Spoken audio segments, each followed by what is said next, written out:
السلام عليكم ورحمة الله وبركاته. كلنتي وعن أو ناكسن إذا لهانتين بكسر دوادة سومالي تي في أو ستة سيدين كجا إيمان ينبغى على مينيابوليس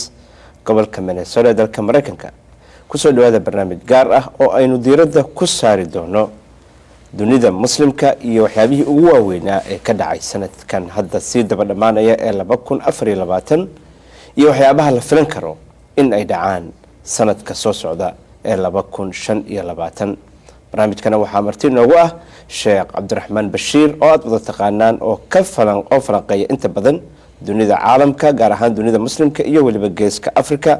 sheekh weyn ah oo gobolka Minnesota iyo waqooyiga Mareykanka aad looga yaqaano barnaamijka waxa la socodsiinaya anigoo Cabdirasaaq Sheekh Mursal xagga farsamada waa Shucayb Cabsiye oo Shucayb Yare idinkuna barta Facebook hadda naga daawanaysan aad noo soo dhigi kartaan wixii su'aal ama comment ah ee aad qabtaan Sheekh Cabdiraxmaan marka hore ku soo dhawo barnaamijka jazakallahu khair aad baan u dhawahay Cabdirasaaq ustaadkayga iyo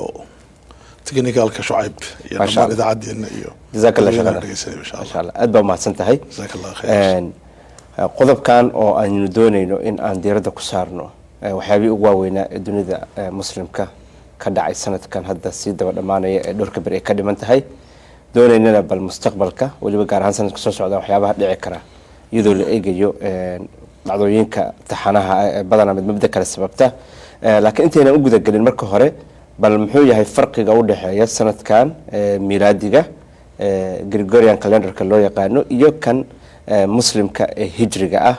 حلقي النبي وهجرة ذا مكسر باللعبتي انتاس بل إن أي داودياش إن أي فهمان يولي بدين الإسلام كموقف كأي كقبته والله سنتهي ولكن جزاك الله خير وحاجر إلهي مركو الدنيا أبو ري سبحانه وتعالى وحدجي قوانين كونئة xeerar adduunka xukumo dajiyay xeerarka adduunka xukumo waxa kamid ah qoraxda iyo dayaxa iyo dhulkan ku noolahay waxa ka dhaxeeya oo loo yaqaano xidhiidh waa xidhiidh la yiraahdo xidhiidh saddexaysan musallaf dhulku sida aan ognahay wuxuu ku duuraa cadceedda ama qoraxda dayaxuna wuxuu ku duuraa dhulka dayaxa iyo dhulka oo wada socda iyo ku duura qoraxduna way socotaa iyadoo ma duurto way socotaa waxay leedahay khad ay socoto waxaana ka dhaxeeya xidhiidh la yiraahdo soo jiidasho iyo ka orod xidhiidhkaas wuxuu keenaa inuu miisaan yeesho kownku cadceedo iyo qoraxdu dhulkii soo jiidaa iyo xidigaha oo dhan kuwa loo yaqaano sagaalka balaneed ee xakunta cadceedu system solarka systemkiisa loo yaqaano iyakuna waxay isku dayaan inay ka ordaan ka go'aan ma karayaan ilaahay baa ugu talagalay kana uu soo jiiday jaadibiya ka dhaxaysa waxa la jaadibiya iyo dard labada maxaa ka dhasha inuu dhulka iyo sagaalkan iyo wixii ka dambeeyo oo qiimada dayacu kamid yahay in cadceedu ku duuraan cadceedu ku wareegaan qoraxda ku wareegaan arintaas waxa ka dhalata waxaan loo yaqaan waqtiga annagu aan u bixinay waqtiga waqti ma jiro haduuna jirin space makaan haduuna jirin waqti ma jiro intuu ilaahay adduunka abuurin waqti ma jirin لأنه waqtiga waxa keena space ka keena marka mesela ka soo qaad adceeda haduu planet hadii la sameeyo cirjiiraan qoraxda dhaafa qoraxdu dhaafay markuu qoraxda gadaal ka tagay wuxuu ka baxay systemkii habeen dhararti waqtigeenu waa ka baxay waqti kale galay ولذلك القرآن waxa ku qoran تعرج الملائكة والروح إليه في يوم كان مقداره 50,000 سنة وكدغن ملك جبريل يا ملائكته markay eeba u korayaan u tagayaan wuxuu safarku ka qaataa maalin u dhiganta agteena 50,000 oo sano jibriil agtiisa waxay tahay maalinta jibriil iyo maalinta malaa'iktu annaka waxa inoo tahay 50,000 oo sano isku maalin markaa manin isku waqti manin maxaan isku maalin amba isku waqti u noqon weynay isku meel manin space ki baa meel kale ku noolyihiin iyagu. marka kawaakiba shamsiyada ee sagaalka shaqo kuma laha iyagu. shaqo kuma laha, bal kownka dhanba shaqo kuma laha, samaawaadkay ku noolyihiin. meel kale ilaahay wuxuu ku yidhi ina yowman cinda rabbika ka alfi sana, waa xisaab kaleedna. maalin baa kun sanaa, maalin baa 50 kun oo sanaa. marka ayaamuhus mid maaha. ilaahay markuu yihi cirkiga dhulka wuxuu ku abuuray 6 sanadood, sabti axad isniin salaaso axadisaan baa jirta 6 maalmood. kama dhigno 6 maalmood agteena taala, waa 6 maalmood oo kawni ah oo magaca sheegaa. markuu ilaahay dhulka abuurayay muddo kululaa uu soo qaboobay dhulku uu deeranaa, laguma noolaan karin, waa la qaboojinayay. waxaa loo diyaarinayay inay bini aadan iyo makhluuqaad ku noolaan karayaan. marka halkaa maxaan uga socdaa? ilaahay wuxuu yihi ashamsu waalqamaru bixusbaan, qoraxda iyo dayuxu waxay ku taagan yihiin xisaab. waay litaclamuu cadada siniina walxisaab, inaad ininku ogaataan tirada sanadada iyo xisaabta. okay, bini aadanka dhulka ku dul nool labay u kala baxeen, dad xisaabtooda ka qaata dayaxa iyo dad xisaabtooda ka qaata qoraxda. dadka ka qaata qoraxda waxaa loo yaqaana ataqwiim ataqwiim ashamsi, adceeda iyo qoraxday ka qaataan iyaku. dadka ka qaata dayaxana taqwiim alqamari. maxaan ku kala duwannahay markaa? waxaan ku kala duwannahay annaka reer bariga, muslimiinta, hindida, jaynaha, jabaanka, dayaxaan la shaqeynaa. iyakuna maxay la shaqeeyaan? reer galbeedku qoraxday la shaqeeyaan. walidaalika dadka reer barigu waa dad qabow, dadka reer galbeedkuna waa dad yaro dirdiran oo kululaya. soo noqo taa ka soo noqono. okay, adceeda iyo dayax ma lagu shaqeyn karaa? ha, waa lagu shaqeyn karaa. okay, suurat lkahf, ree asxaab lkahf imise sanay ku jireen hogga? 300 سنين وزادوا 9. 300 سنين، 300 oo sano. oo maxay ah? 300 oo sano oo qoraxda ah weeyaan. wasdaaduu 9، 9 sanay ku biirsadeenna waa dayax. boqolkii sanaba waxaa ku jira 3 sano ziyaada oo qamari ah. shamsigaa dheer. maadaama ay diinta kiristanka cilaaqa la lahaayeen, waxaa lagu sheegay dayax tii ku shaqeynayeen oo ah cadceedii. waxaa la yidhi walabithuu fii kahfihim 300 siniin، 300 oo sanay ku jireen hogooga. maadaama uu qur'aanka u soo dejiyey ilaahay dadka muslimiinta ku shaqayn doona qamarigana waxaa lagu yihi wasdaaduu 9. qur-aanku cajiib، 9 sanay ku biirsadeen. isdaadu ku darsanta weyaan 9 sano oo qamari ah. marka waa 309 sano marka qamariga la eego. marka shamsiga la eegana waa maxay? waa 300 sano. 300 sano isku jaran. haddaan marka anagu muslimiin nahay waxaan leenahay taqwiim hijri oo waxay noo sameeyey amiir lmuminiin cumar ibn khataab. markuu sameeyey markii dowladda islaamka ay degtay wuxuu yihi waa inaan samaysano sanadkeenii. maxaan qaadanaa? waa laisku waafaqay inaan la qaato bilaha xidiga, laakiin hagee laga soo bilaabay? qaar waxay dhalashadii nabiga akhiiran cali baa keenay, hijradii baa laga soo bilaabay u aqbal marka cumar. marka hijradu waa wax weyn oo taariikhda ka dhacday. tani kale maxaa laga soo bilaabay? dhalashadii nabi ciise, laakiin laskuma waafaqsana ma sax ama soo qalad. maxaa yeelay nabi ciise 1 January amba 29 December miyuu dhashay? iminka waan joognaaye. waa su-aal muhiim ah. waxay isku waafaqsan yihiin culummada dhalashadii nebi ciise daba gashay inuuna nebi ciise adaleen waqtiga jiilaalka ee qabowyaha uu dhashay, waqtiga ay dhirtu dhasho rabiica ayuu dhashay, guga. maxaa lagu garanayaa? ilaahay wuxuu ku yidhi hooyadii nebi ciise calayhima assalaam, wuxuu ku yidhi geedka markaad hoos fadhiisatid maxaad samaynaysaa? geedka ruux. markaa ruuxdida tusaaqid calayka rutaban janiya. tasaaqadna waa lagu akriyaa qiraa'ada kale. yaa waxaa kugu soo dul daadanaya timir rataba oo macaan. wakuli cun washrabi acab, biyaa socda ma taagno. shaam biyuu baraf bay noqdaan jiilaalki. iminka dhulka shaam waa baraf, laakiin biyo waa socda oo qabow, waqti biyo baantaa wey. waqari cayna raaxaysana waa lagu yidhi. marka sidee bay u raaxaysanaysa dhul kul qabow oo barafa marka waxaa la iswaafajiyey dhalashadii nebi ciise oo lagu daray taariikhdii romanka ee kasoo jeeday wathaniga geedkan weyn ee christmaska la dhahdo shaqo kuma leh dhulka islaamka ee bariga dhexe bashuu nebi ciise qorashay geedka koo baxo wuxuu ka baxaa meelahan yurub iyo maraykan ka baxaa geedkaasi maaha geed matalaya dib baa laga keenay boqorkii baa keenay augustus marka waxaas oo dhan baa ku jira laakiin annagu waxaan leenahay waa sanad xisaabta lagu darsan karo waa sanad quraanku ictiraafay muxuu yidhi washamsa walqamara bixusbaan litaclamuu cadada siniina walxisaab laakiin annaka nooma xisaabsano oo islaamku cibaadaadkiisa iyo xadaaradiisa waxay ku dhisan tahay ka qamariga ah ee hijriga laakiin kana indhaha kama laabanane waa waaqic weyn oo la nool lahay oo dee mishaar aan ku qaadano مشاركين مركز مريكان جونو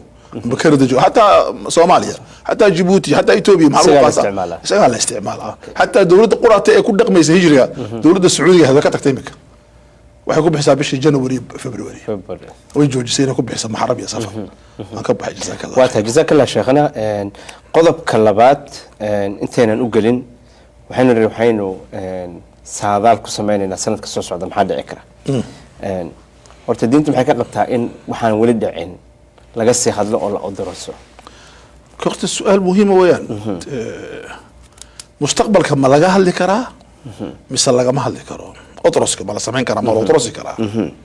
علماءنا وين المسلمين تو waxay kala saaraan waxa la ogaan karo iyo waxa la ogaan karin waxay kala saaraan waxay u bixiyeen al-ghayb al-mutlaq iyo al-ghayb al-nisbi al-ghayb al-mutlaq waa maxay waxa maqan ee wax wal oo dhici karaya ama dhacaya iyaa yaqaan Allah baa yaqaan ilaahay marka magaciisa waxa kamid ah caalimul ghayb waxa maqan isaga og muxuu og yahay siday u dhacayaan wax walba 100% uu og yahay taasi waa maxay waa al-ilm al-mutlaq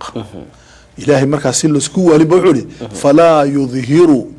موجي قيب كيس أحدا قف أحد أو غيب كم مقن وإلهي أموجي مجرى إلا من ارتضى من رسول أموجيها عليه الصلاة والسلام أوكي تاسيوا ميدو كود ويان ميدو لما وحين الغيب النسبي وحمقن ولكن الأوغان كرو مثلا المحاكم ذا حديث باجرة شيئا شان الريموت إلهي بأوقف نمو أوغان كريو maxaa kamida waxay calooshu sido islaanta uur kale waxay uur ku sido qofna ma ogaan karo ka imika la ogaaday maxaa la ogaaday ma didig bay sidaa mise labood lagu sheegayaa boqolkiiba 8 sax buu noqdaa wixii la yidhi baa dhasha wax kale ma dhasho waa cilmi la gaaray marka maan oran karnaa qaybkii baa la ogaaday ويعلم ما في الأرحام بعد الله سما لبا وحاجرة قرمو دي إرابكو إلهي بايقانا وحيكوليه هندق مركا دقيسينا ورقا وحاجرة ورقا مهم كلا دقيست معا كميدا سيدو نقوني سا هودو بريت هولي سيدو الله شقتكو مدر عدقان حدا سيدر عادي حدا ما انقاتا طلتي سي آنسكا إلى الرابكا من سواسكا بحا وحاسو أنه وحيكو عنات إلى ورقا دقيست مركا ورقا وحيكوليه هاي أوكي بري راب باجرة berigii hore muddo laga qadaray 30 sano ka hor waxay ahayd waxa loo oran jiray roob baa da'aya beritoole dadku way baxaan boqolkiiba mid roob waxa la beritoole daruuro jiri doona cadceed qorax bay baxaan amba qorax baa jiraysa roob baa ku daa khaladaad dhici jiray iminka tii waa laga saxay waxa la saxay waxa dhacda yutawaqa'u waxa la filayaa beri inuu roob doo boqolkiiba 80 soo saar soo qoro boqolkiiba 40 saacada hiblaayo boqolkiiba 30 saacada kale boqolkiiba 50 نسبيا بس إنسانكي وحو قرتي أوديسي حسابي اسكو درسي ما نريد waxaan dhageysanay professoradooda waxay dhaadeen maxaa bedeli kara iyadoo la ogaado inay daruurdayso maxaa dhaqaajin kara waxay ka sheekay waxyaabo madaxeena gali karaan waxaana yibiri badda ku nool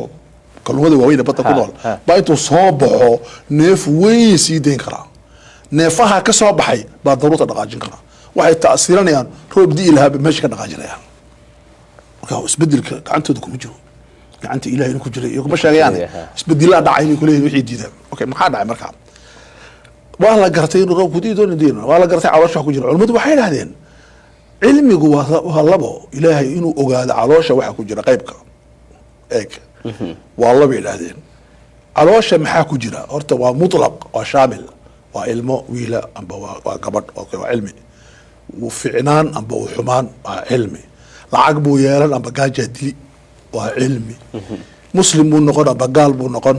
waa cilmi waxuu ahaan doonaa qof dadka laaya amba qof dadka u naxariista waa cilmi waxaasoo dhan bu ilahay ogyahay wayaclamu maa fi larxam waa sidaa ma aha wiil iyo gabadh wuxuu noqonayo intaa kaliya maaha midda labaad malaa'igtu goormay ogaataa culimadan waxay ogaataa 4 bilood markuu ilmo caloosha ku jiro culimo kale waxay dhahdeen 42 cisho markuu jiro xadiiskii muslim 42 yawman 42 cisho markuu ku jiro way ogaanayaan waxba iyakaaba qoran leeyahay dakarun am unsa ogaanayaan idan malaa'igtu markay ogaatay yaa ogaaday makhluuq hadduu kol makhluuq ogaaday makhluuqa basharkuna wuu ogaan karaya laakiin cilmiga nisbiga waxaa ka mid a dunidu say u socoto suuranka marka la aqriyo maanta dagaal baa ka dhacay suuriya okay suuriya maxaa ka dhici karaya sanadka soo socda ragga istaraatiijiyiintu intay fadhiistaan bay oran karayaan markaan iiraan eegnay israa'iil eegnay turki eegnay khaliijka eegnay maraykan eegnay gudaha aan eegnay waxaas oo dhan markaa diraaso ku sameynay waxaa noo soo baxay inay nabaddu socon doonto ambase nabad jiri doono oo lasdiriri doono marka waa la odrosi karaa odroskaasi wuxuu noqon karaa sax wuxuu noqon karaa qalad laakiin maxaa sax ka dhigi kara oo weyneyn kara saxda markay diraasaadku yihiin istaraatiiji cilmi maraakiis ay ka soo baxayaan dad fara badan ay sameeyaan goormuu qaladku badanayaa markay dad caadiya iska hadlaan ay waxaa dhici kara dadka qofka caadi oo diraasaad aan samayn khaladkaa badanaya tanna khaladkaa yaraanayo saxdaa badanaysa waa in diraasa lagu saleeyo marka waa inaa diraasa lagu saleeyo diraasada ay noo sheegaysa waxa dhici karaya laakiin waa haddana garashadaasi waa nisbi waa busantash yar mutlaq maaha wax walba ma ogaan karno wax walba ilaahay baa og subxana watacaala waa tahay sheekhi waa mahadsan tahay midda kale la isweydiin karayo maanta waxay u badan tahay tacliim ama academic waraysigeena si ay dadka uga faa'iidaystaan dunida muslimka dunida kirishtaanka ma maqalno laakiin dunida muslimka waan maqalnaa maxaa loogu bixiyay dunida muslimka goormaan loo bixiyey yaase u bixiyey su-aal muhiim weyn dunida muslimka horta waxaa la yidhaahdaa caalamka islaamka wax weeyaan waa dad laba ah waa meesha muslimku uu yahay aqlabiyo amba muslimku ugu badan yahay oo laba u kala baxa muslimku markuu ka badan yahay 80% waa dowlado badan ba sacuudi oo kale soomaaliya oo kale wadamada noocaas ah waxaa la yidhahdaa masar oo kale waa dowla islaamiya waa dowlad muslima islaamkii dabaqaan maaha dadka ku nool wadanka yaa muslimiin ah yaa muslimiina muslimiin shaacirtii ilaahay ooga salaadooda tukada sooma inta badan xaaraanta iska ilaaliya diintana jecel ma diintii bawda hirgeliyaan waa su-aal kale taasi waa midaasi amba waxaa loo yaqaana caalamulislaami wadanada ku midoobay ururka la yidhaahdo conferenceka islamic conference almuctamar alislami waxaa loo yaqaana muctamar atacaawun alislami waa 56 dowladood waa ururka saddexaad ee dunida ugu weyn jimciyadda quraanka marka laga yimaado iyo dowladaha dhexdhexaadka marka laga yimaado waa ururka saddexaad maxaa yeelay qaaradda africa waxaa ku jira 54 tanna waxaa ku jira 56 dadka qaar waxay gaadhsiiyaan 62 wadano badan oo muslim ayaa weli gelin marka number 3 bay noqonayaan number 3 bay noqonayaan caalamul islaamiga markaasi meeshaasaa la dhahdaa magacaabaana loogu bixiyey awal waxaa la odhan jiray daarul islaam magacaa bay lahayd daartii islaamka maxaa loo odhanayay waa meesha lagu dabaqayay kitaabka iyo sunnaha dadka joogana ay u badnaayeen muslimiin daarul islaam saasaa loo odhan jiray laakiin markii dambe oo isticmaalku qabsaday waxaa loo bixiyey caalamul islaam maxaa loogu bixiyey si looga duwanaado caalamka aan islaamka ahayn oo caalamka islaamka ahayn muxuu noqonayaa wuxuu noqonayaa waxaa jira caalam almasiixi lakiin lama dhaha caalam masiixi lakin caalam masiixi baa jira caalamka kristankaa jira caalam algarbi bay la baxeen iyagoo caalam algarbi bay la baxeen waxaa jira caalamka buudism buudiyiinta jira caalamka handuuskaa jira marka xaggani waa abtirsiin diineed weeyaan yaa bixiyey waxaa laleeyahy waxaa bixiyey mustashriqiinta mustashriqiintu ayo waa dadka reer galbeedka ah ee dunida islaamka ku sameeya diraasaadka diraasaadka magacooda waxaa dhahdaa diraasaad istishraaqiya oo ka dhigan orientalism sidee loo fahmi lahaa dunida muslimka waxay dhahdaan culimmada qaarkood waxaana nala diraaseeyaa ilaa dhuuxa on lama yaabo ilaahay baa hi yacrifuunahu kamaa yacrifuuna abnaahu diinta waxay u yaqaanaan say ubadkooga u yaqaanaan ubadkooga say u yaqaanaan bay noo yaqaanaan wax kasta u diraasay aniga waxaan arkaa rag culimo waaweyna oo mustashriqiina oo soomaaliya ku takhasusay oo jarmala oo ingiriisa oo faransiisa oo maaragtay maraykana oo kanada leh soomaaliya kuma takhasusin waxay ku takhasuseen lahjadaha af soomaaliga waxay ku takhasuseen gabayada soomaaliga waxay ku takhasuseen ciyaaraha soomaaliga waxay ku takhasuseen maanka qofka soomaaliga siduu u fikiraa siduu decisionka u qaataa waxaasi ilaahay dartii loo baranayo dadka noocaas hagee shaqa laga siiya ma taqaana wasaaradda arrimaha dibadda wasaaradda gaashaandhigga iyo mukhaabaraadka waxaana looga siiyaa waxay diyaariyaan dowladaha marka la tagayo sidii loo tegi lahaa iyo malafaadka kasoo diyaarada sida marka kuwaasaa u bixiyey alcaalam alislaami soo wax garatay ma okay nin christian oo carab ahay oo dhintay dadka waxa uu islaamna waa la dhahdaa edward saciid baa jira maraykanku joogi jiray wuxuu keenay cilmi la istiqraab sida ay noo diraaseeyaan anaguna inaan u diraaseyno waxaa kaloo keenay nin la oran jiray nin la yidhaahdo safar alxawaali ilaahay soo saaro sacuudiga isna wuxuu keenay istiqraab waxaa kaloo keenay cabdilwahaab masiiri istiqraab in gaalada iyo gaalada reer galbeedka oo dhan in diraasa lagu sameeyo marka kuwa u bixiyey qaar kale waxay leeyihin maya waxaa u bixiyey mufakiriin muslimiina uu ka mid ahaa maxamed iqbaal sheekhii weynaaye hindiga ahaa culimmadaabaa u bixisay caalam alislaami dunida muslimka saas weya insha allah waa tahay haddaba caalam islaamigaas aad ku tilmaamtay inuu yahay ururka saddexaad ee dunida marka laga yimaado jimcadda qurumaha ka dhexeysa iyo wadamada aan ma aragtay non alignment countrieska marka laga reebo awoodda dunida muslimka intee la eg tahay maxayse kaga duwan tahay caalamka kale okay horta awood markaan ka hadlayno waa power soo maha powerka waxaa loo qaybiyaa laba nooc powerka adag ee soldiga ah iyo powerka jilicsan oo isaguna muhiim ah muslimiinta caalamulislaami muxuu power leeyahay muxuu awood leeyahay horta waxaa laysku waafaqsan yahay kitaab waxaa jira la dhahdo beri caalamka islaamka beri maanta ma beri caalamka islaamka ya waxaa la dhahdaa caalamka islaamku awoodda ugu weyn oo haysta waa bashar bini aadan qarniga bilowgiisii qarnigii 20aad wuxuu ahaa 200 milyan qarniga kow iyo labaatana bilowgiisi wuxuu ahaa bilyan iyo 200 oo milyan wuxuu biiray 8 jeer iyo 2 laameen maanta waxaa dhahdaa waa bilyan iyo 600 oo milyan qaar waxay leeyihin waa bilyan iyo 800 oo milyan qaar baa waa 2 bilyan tirakoobyada leanna adduunka waxaa ka jira dagaal tirakooba muslimiinta waa la yareeyaa stastiga waa loo diidaa in runta laga sheego waxaa markaa muslimiintu awoodan bini aadan ee badan ma awood baa mise waa awood darno oo dad iska badan oo maalayacniya sida dadku yidhahdaan qur-aanka waxaa ku qoran wadkuruu id kuntum qaliil xusa mar aad yaraydeen fakaharakum ilaahay ni badiyey alkasratu nicma walqilatu niqma dadku inay bataan waa nicmad inay yaraadaanna waa cadaab walidaalika iminka waxaa dhahdaa dowladda rabta inay horumar gaadho waa inay ka yaraan 100 milyan 100 milyan oo qof hadday dowladdu ka yar tahay horumar ma samayn karayso waxay samayn karaysaa waxaa loo yaqaano dhaqdhaqaaq nololeed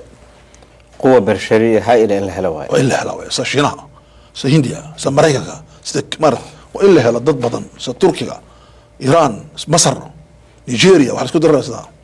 8 wadan ee muslimka ee qaahiro ku jiraysa maalintii dhaweyto waxaa la isku keenay waa 8 wadan ee ugu dad badan muslimiinta markaan ku waa milyaar 200 milyan 400 iyagoo qurata ah milyaar bilyan 8 waa iiraan waxaa jira waa masar waa turkiga waa indonesia waa pakistan waa maxaan ku nigeria waa malaysia kuwaas oo dhan markii la soo keeno waxay noqdeen 1 bilyan intii kale muslimna soo hadhay baa 300-400 milyan intii kale hadhay marka waxaana sameeyay arbekaan ninka oran jiray wuxuu yidhi haddii suuq ay samaystaan mushtaraka waxay ka maarmayaan haddii 25% dhaqaaluhu dhex maro adduunka iyaga horumar gaadhay marka taasaas ka imanay horta quwadda koobaad oo haysta waa maxay quwa bashariya quwadda labaad oo haysto adduunka islaamka waa maxay waa meeshu ku yaalo waa xundurta adduunka xundurta meesha xundurteena soo bartamaha jirka waa bartamihii adduunka ilaahay wuxuu yidhi wakadalika jacalnaakum ummatan wasatan ummad dhexaada inaga dhignay dadku meel kastay ka akhriyeen wasadada xagga caqiidada xagga cibaadada xagga akhlaaqda wala laakiin meesha ugu khatarsan ma taqaanaa xagga juqraafiga weeyaan xataa juqraafiga maka suratul kown weeyaan maka waa bartamaha dunida al-ardu al-yaabisa waxa la dhulka ingiriisan caalamul islaamina markuu ku duursan yahay bartamihii dunida maxaa ku dalina bartamihii dunida aan ku naalo waxaan ku naalnaa adduunka 6 meelood ay iskaga gooshaan maraakiibta dhaqaalaha sidaay 5 bay muslimiintu haystaan waa quwadda saddexaad maxay waa quwad dhaqaale waxa weeyaan gaaska iyo kala baroonka batroolka iyo kala baroonka dahabka iyo kala baroonka fosfaarka iyo kala baroonka calciumka iyo kala baroonka dunida islaamka waxa yaala wixii bini aadam u baahnaa inta ugu badan xadiidka wixii yaala waa awoodda afraad waa maxay ee dunida islaamka taala waa awoodda loo yaqaano manaakh hawada hawo xun male hawo adagna male inta ugu badan caalamka waa hawo dhexaada mu'tadil waxay yiraahdaan culimada dhaqaalaha baadhay xadaaradda waxaa lagu samayn karaa markay hawadu tahay 16 ilaa 22 inta u dhaxaysa kulaylka badanna qofku ma samayn karo horumar qabowga badanna uu ka dhuuman horumar samayn karo ilaa la helo waxa nimika Yurub laga helo taxadiga ina Mareykanka ina la sameeyo kulaylasho oo dadka hoos galaha ku shaqeeyaan laakiin meesha meel kama gelis adoo dibadda fadhiya shaqeynaysa marka taasina waa wax Ilaahay siiyay subhanahu wa awood muxuu kaga duwan yahay dunida kale adduunka islaamku saddex arrimood bay kaga duwan yihiin risaalada iyo fikirka bay kaga duwan yihiin risaalad iyo fikir waaraya haystaan ka duwanaansho soo maaha laba waxay kaga duwan yihiin in ay yihiin dadka muslimiintu dad tajaanus oo ka dhexay isku eeg haddaad tagto imika wadanka ugu dheer Indonesia isku dhaqan baatiye salaada tukanayaan way ciidayaan way soomayaan quraan bay akhrisanayaan ajnabi ku bixin noqonaysid wax badan isku badiidaysiin haddaad tagto Nigeria waa saas oo kale Senegal waa saas oo kale laakiin haddaad imatid wadan aan islaam ahayn waa madaxagu inta hatta macuni karaysid marka tajaanus baa dhaxaya taasina waa waxyeelada kaga duwanaa weeyaan arrinta saddexaad ee laga duwan yahay wax weeyaan dadka muslimiinta dhammaantood waxay aaminsan yihiin inay walaal yihiin أخوة كدوين ولذلك بقى كيسا مركب فلسطين لقراعية ورديسة وعرانيسة سوريا وعرانيسة أردن وعرانيسة نيجيريا وعرانيسة سنغال لكن وضع يرى الكاكو يالو حضرات باشا محاكا دحيا مجرته مثل المؤمنين في توادهم وتراحمهم وتعاطفهم مجروا كالجسد قفكم محوكو قياسا إيمان كيسا دريان كاغا مال المسلم كنو لي هاي وحاكا دعا هداد كن حويدين إيمانك وين كنو ضعيف وكاس واضح تاودك كدوين هدبا شيخي ومدى أود أنت رأيك له أو ما عرفت أحد قيحدي تلمامتي ضعف وين بهايست وأدونك هذا لك أنت بدن دجال هذا يكتيران لسكو هايستو أيجا أو بدن فرامات فلسطين غزة أو صار لوج ماذا يحقق بين لايهين مركب ضعف في جني محوية هي حقوس كيمانية حقوق كيمانية ضعف كاس أود أنت عليك بهايستان دولك أنت عليك بهايستان ولي waxaa lagu tilmaamaa dhulka muslimiinta dhul isbuuxinaya ma faatay isbuuxinay maxay tahay dhul beero oo ku fiicay ziraacada ku fiicay qayb Soomaaliya kamida Suudaan qayb kamida qayb badan oo Turkiya kamida Suuriya Shaam qayb kamida dhulkaas waxa la dhahdaa waa beeraha luna waa gas khaliijka oo kale gas iyo waxa ka buuxa dhul waa istaraatiijig wixii dhoofka iyo soo dejinta iyo dhoofka iyo wixii baa dafca dhool wuxuu ku fiican yahay warshadaynta yani waa dhaqaale isbuuxinayo mutakaamila iyo ilaahay sameeyay marka وأود أنت لك محاكا دقي ضعفي حديث النبي هذا في صلى الله عليه وسلم عليه الصلاة والسلام عجيب وين حديث كاسي وحديث لما عنين علمي إلا يو مانتا إلا يو إلا يو مانتا علمي حديث كاس لو معنين هو الحديث كاس مو شايع حديث كاس مو شايع يا عبد الرزاق مو شايع يا النبي صلى الله عليه وسلم يوشك أن تتداعى عليكم الأمم كما تداعى الأكلة إلى قصعتها يوشك حديث كيك وحاد دواتي ومركو النبي قلنا الله عليه الصلاة والسلام صلى الله عليه وسلم وحاد دواتي إن أمته اسكوكين يدان حديث كفر يا سيدا اسكو يدان دادك عنا يحيرا مركا حيرا لا سو دغو حنا مركا حيرا سو دغو حدا كاليا كاليا عنه انت تعالى سوما مركا حيرادي با لو سو يعاw la cunaa ila qascatiha ummadeena maxaa ku dhacay taariikhda marka bida waa la isku yeedhay yaa isku yeedhay dunidii oo dhan halkee la yimid caalamul islaam maxaa loo yimid saddex shay xadiiska sheegay yuushaku anta alaykum kama daagartu ila qascatiha waxay dhahdeen qaalu aw min qillati nahnu yawma idin ya rasuul allah ayaanta nabi allah ma yarnahay qala la bal antum kathir wa badanti ولكنكم غثاء كغثاء السيل وحاتي من ضد حور سيدا دات كمارة حور كدوش صعدة الميزان كلاين ياتين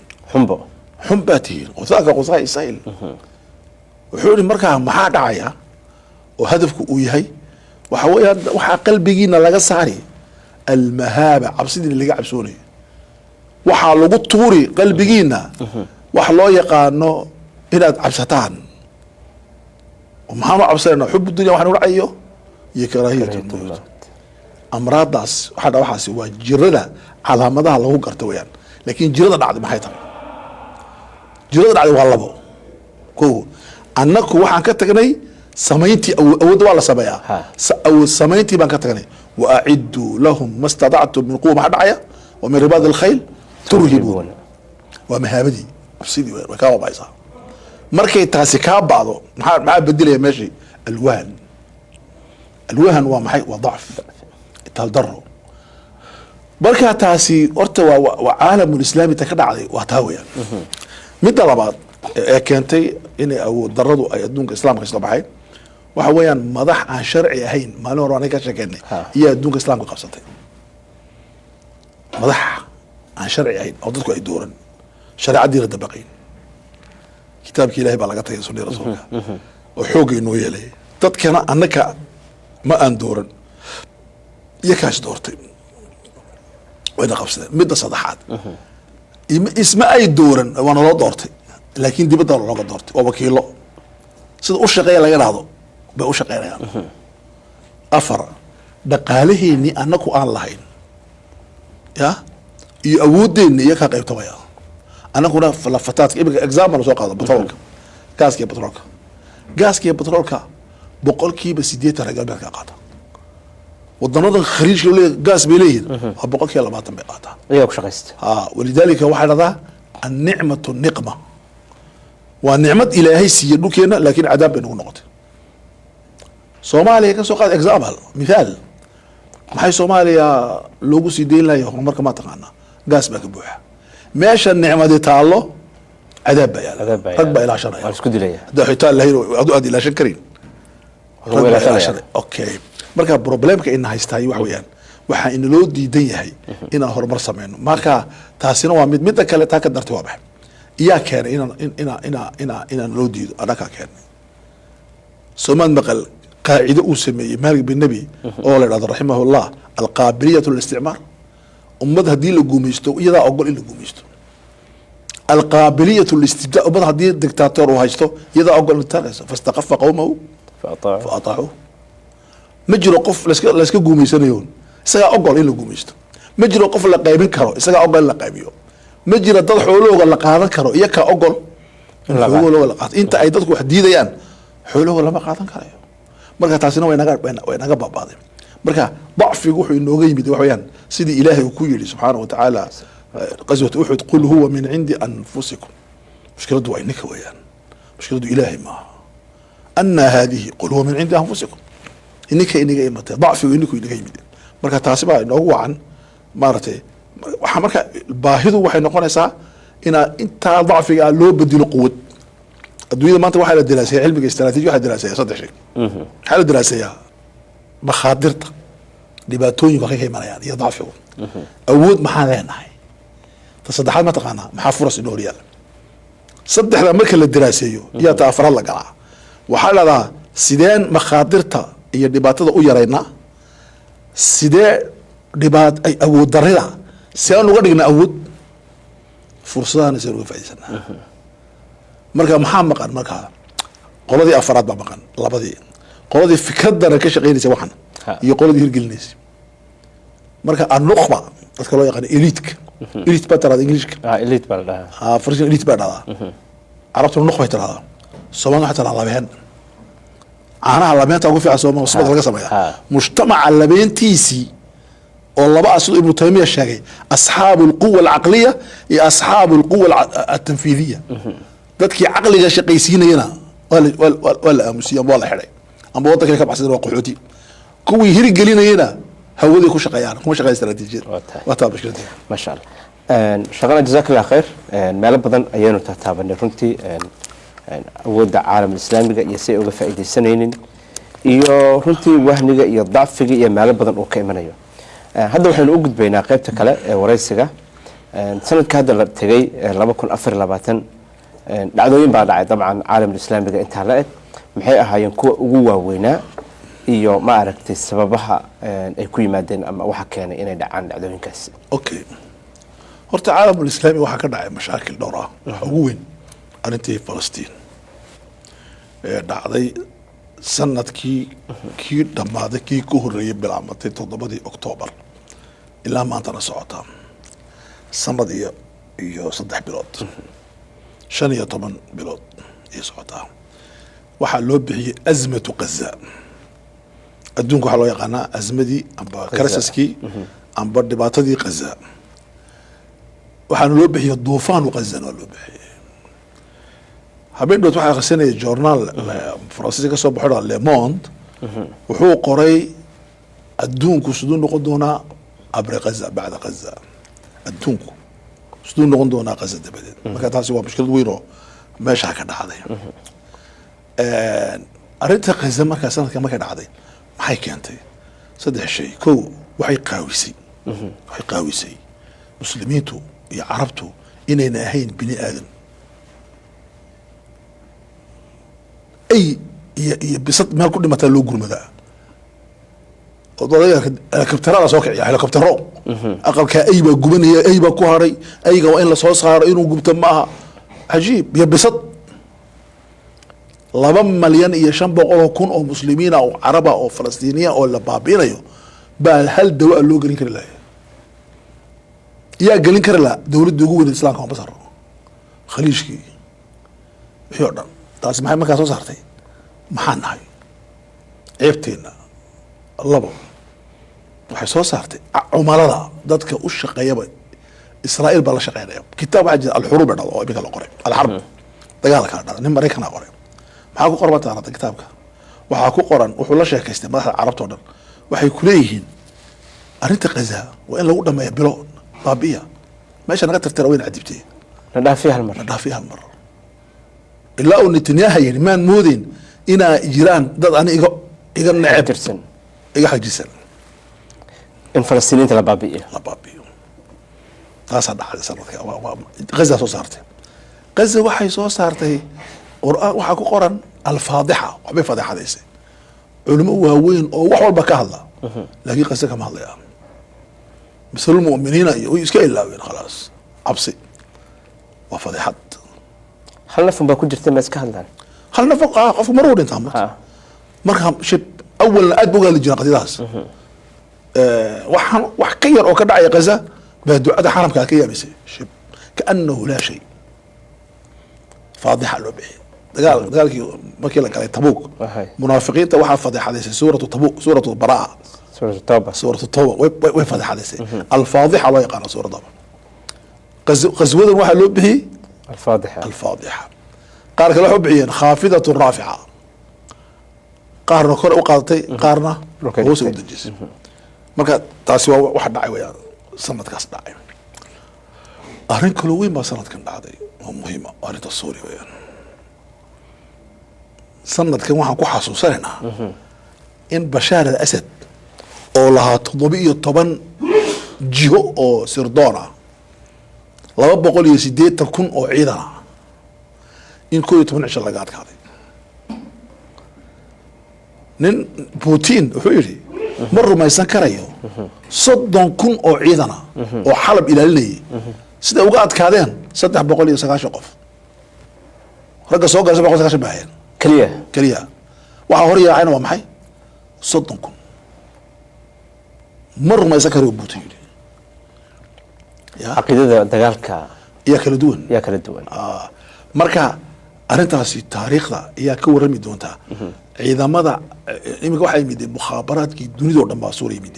waxaa la daraasinayaa waay waxaan dhacay muxuu dhacay arrintaasina waa arrin muhiim oo sanadka dhacday arrin saddexaad oo muhiima dhacday oo la ogeyn dadkeenu inay ku daraan taariikhda waxaa dhacay odaygii Erdogan wuxuu soo fadhiisiyey magaalada Ankara madaxweynihii Soomaaliya iyo ra'iisul Ethiopia arrintii badda ee la isku diidanaa ayaa la dhameeyey Ethiopia waxaa loo ogolaaday inay baddii hesho Soomaaliyana waxaa loo ogolaaday in dhulkeega loo ictiraafo inay mid tahay strategical weyaan arrin labaad baa dhacday ciidamada Ethiopia lahaa kama mid noqon doonaan ciidamada Afrikaanka ee joogi doona waa la ogolaaday inay ka mid noqdaan way joogi doonaan arrin saddexaad baa dhacday madaxweynihii Faransiiska ayaa yimiday geeska Afrika Djibouti iyo soo maray iyo meesha Ethiopia hadalka uu ku hadlay markuu Djibouti joogo waa hadal markuu Ethiopia joogana waa hadal kale wuxuu yidhi waxaan taageersanahay inay Ethiopia badasho waa taageersan maxaa yeelay ciidamada Ethiopia waxa tababaree badda waayo waa Faransiis waxa maraakiibta ka iibiyana waa Faransiis wuxuu u dagaalamayaa marka muxuu yidhi wuxuu yidhi anaka Ethiopia waxaa naga dhaxaysa cilaaqo adag Djibouti uu guumaysanay muuna cilaaqo adag baa naga dhaxaysa laakiin Ethiopia cilaaqo adag oo historic taariikhi ah yaa naga dhaxaysa masiixiyadda weyaan marka Ethiopia waxaa loo salaxay inay badda ku yeelato meel badda ayay meesha ku yeelanaysaa maxay waa badda cas badda casi waatee waa Somaliland heshiiskii Muuse Biixi iyo ay wada galeen Abi Axmed waa la xeereeyey sharci baa laga dhigay iminka xasan sheekhna ogolaaday dowladda federaalka hadda la mariyay ilaa uu dowladda Ethiopia ka tanaasusho inay dhulka Soomaalida ay doonayn lama fadhiisanay buu yidhi wala fadhiisay isagoo wali ka tanaasulay heshiiska la galana waa sidaas weeyaan marka taasina wixii dhacay sanadkii dhaweyto iyo ka mid tahay sanadkii dhaweyto waxaa dhacay waxaa la dilay rag culus oo taariikhda galay waxaa la dilay madaxweynihii Xamaas yaa lagu dilay Iran dhexdeeda Sinwar baa la dilay waxaa la dilay odaygii xisbillah xukumayay ku-xigeenkiisii baa la dilay ciidamadiisii oo dhan baa la baabiyey waxaa la daciifiyey wixii Iran ku xidhnaa waxay loo leeyahay maaragtay dadkii resistance-ka loo bixiyey dacfi baa ku dhacay xoog badan waxyaala dhacay ka mid tahay sanadkii dhaweyto waxyaalada dhacay waxaa ka mid ah iyadna muhiima inay wadanada carabta iyo muslimiintu ay su-aal iska weydiiyeen xiriirka ay la leeyihiin Maraykanka ma sax waa qalad xataa kuwii aadka wala saaxiibka ahaa ay gacanta Shiinaha u taagayaan iyo Ruushka taasina waa xaalada caalamka islaamka ka dhacay bay ku jirtaa caalamka islaamka waxyaalo badan oo sidaa la mid ah ayaa dhacay laakiin kuwaasi waxa weeyaan waxyaalada istiraatiijiga ah ee nolosha muslimiinta wax badan ka bedelaya oo aan arki doono maxaa dhici doona sanadka soo socday wixii ka dambeeya insha Allah taala su-aasha xigtaa marka taasi noqonaysa maadaama waxyaabahaasi waaweyn ay dhaceen sanadka la soo dhaafay maxaynu filaynaa inay dhacaan sanadka nagu soo aadan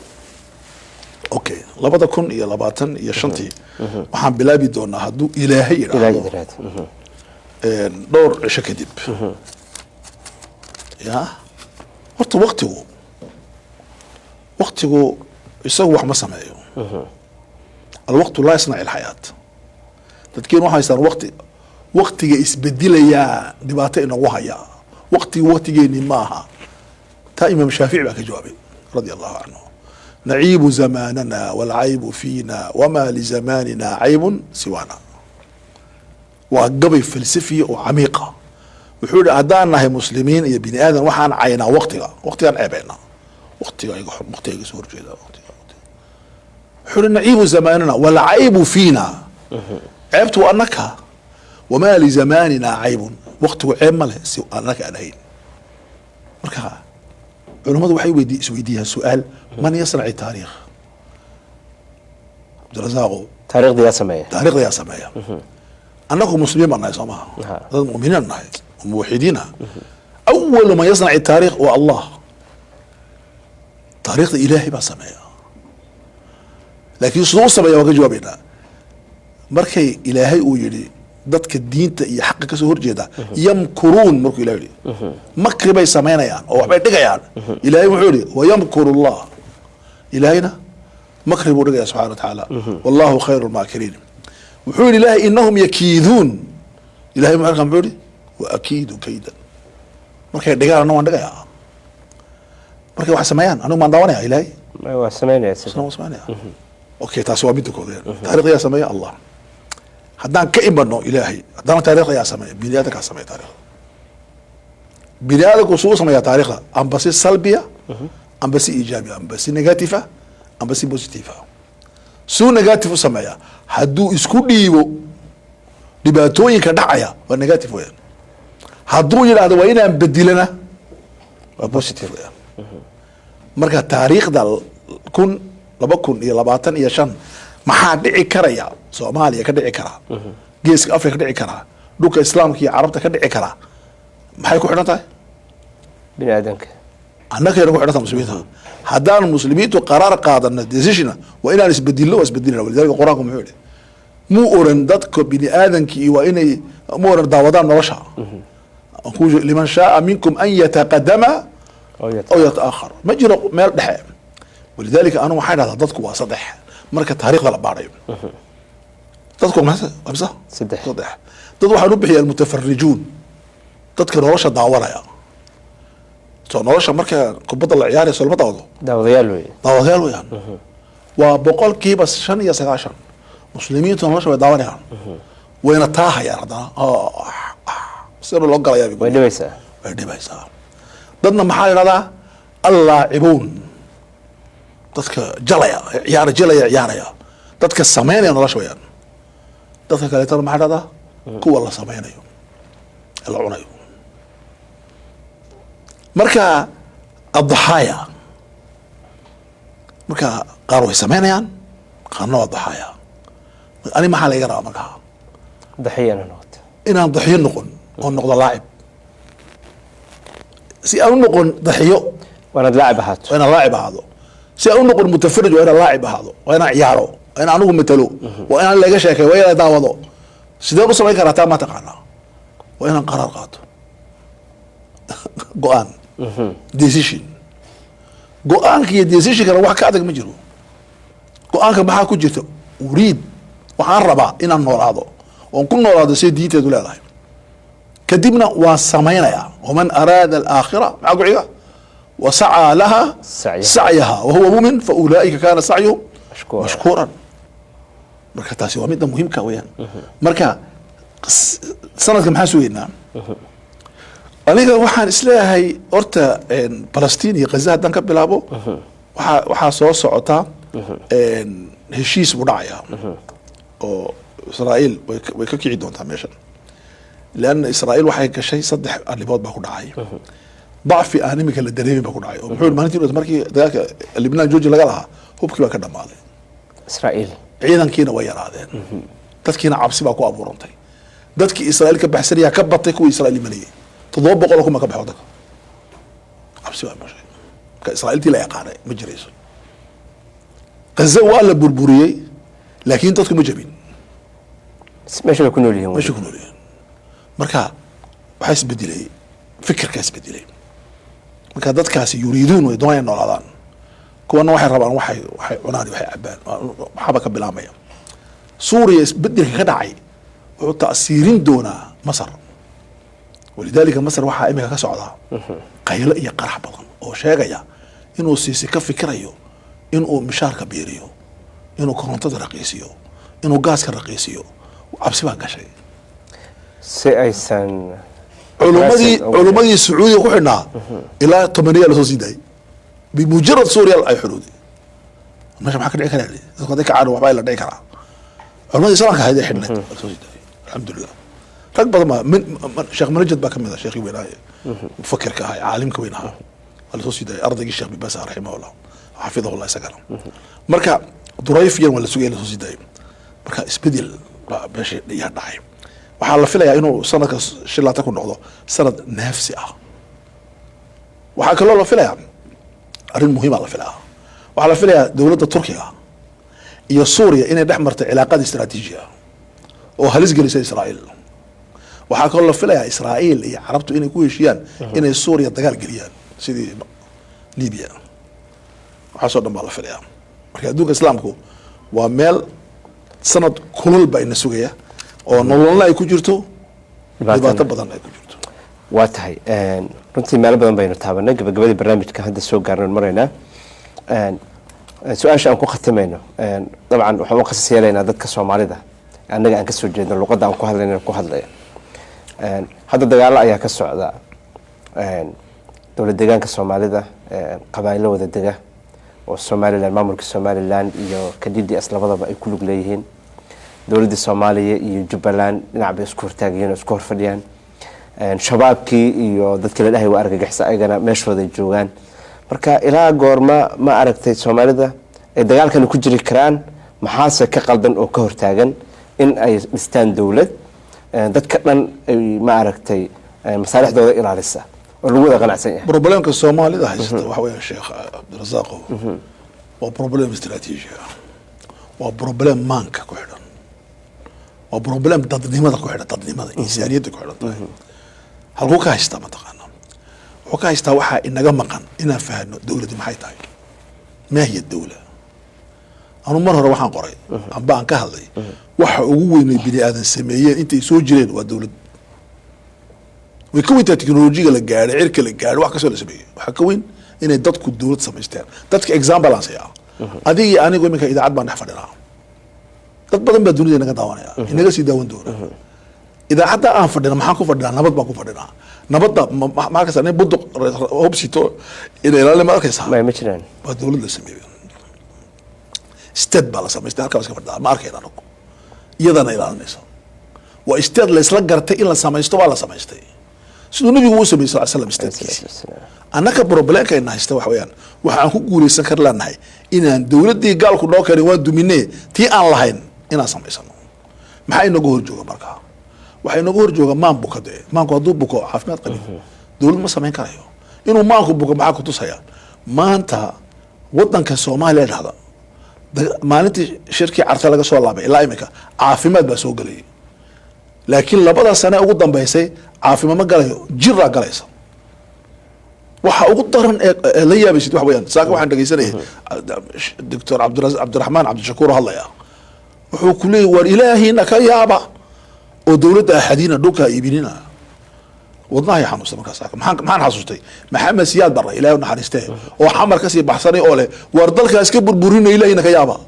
inni kale waa 30 sano kadib wuxuu leeyahay nin siyaasi weyn ilaahina ka yaaba oo masaakiinta dhulka ka qaadanina ha iibinina